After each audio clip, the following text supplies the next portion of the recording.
He was the true father of Jackson's Democratic Party, having organized it in the 1820s, and he was Andrew Jackson's hand-picked heir in 1836. This endorsement gave him the election. Number 8, Martin Van Buren, Democrat, 1837 to 1841.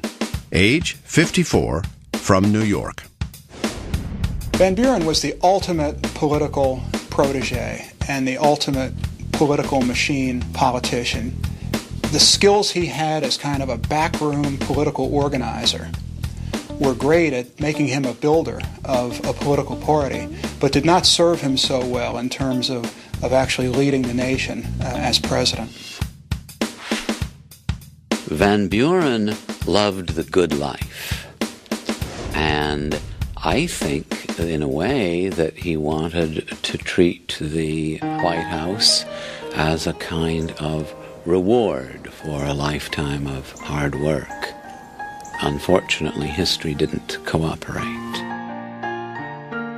He got branded with a reputation that was almost entirely undeserved, and that is he got the reputation of being somebody who was a kind of wannabe aristocrat and was decorating the White House with gold-edged faucets and golden goblets and things, none of which was true. But Van Buren conducted himself in such ways that it seemed like it might be true. He's seen as a man who is characterized, at least anyway, by his enemies, as an effete dandy. A man who perfumes his whiskers and who wears a corset.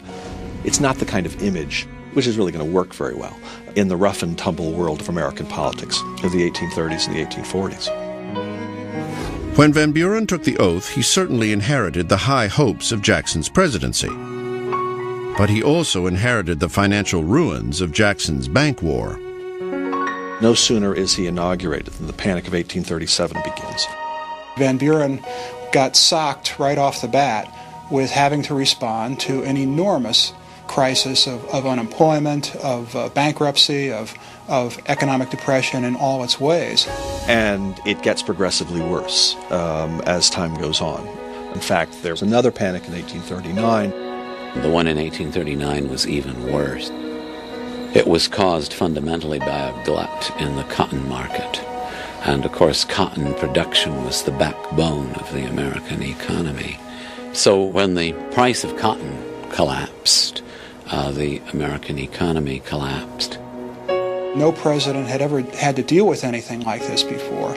I don't know that any president would have been up to the job, but Van Buren certainly wasn't. As a man who had spent his entire career straddling the fence on issues, Van Buren was incapable of making tough decisions, such as the annexation of Texas. He ducked that question, fearing it would inflame the brewing slavery issue. As for the ailing economy, he had no real plan. By the time 1840 rolled around, the country was in such a deep depression that it would have been obvious to all observers that Van Buren was bound to lose, that the Whigs could have run anybody and beaten Van Buren, and if they had known that, the Whigs would have run Clay. But instead of nominating Henry Clay for president, the new Whig Party chose William Henry Harrison because they believed he was the candidate who most resembled Andrew Jackson.